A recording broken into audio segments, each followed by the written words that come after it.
everyone, it's a very quick video. Are you looking to build an extension? Or have you got a builder coming in and not quite understand the process? What I'm going to do with you is share each step-by-step stage of what we do. So stay tuned, it's coming up now.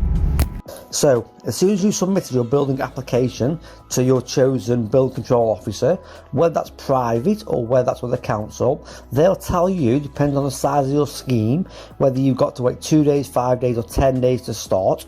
Once that time frame is over, then we go to this next stage now. Let's call it stage 1.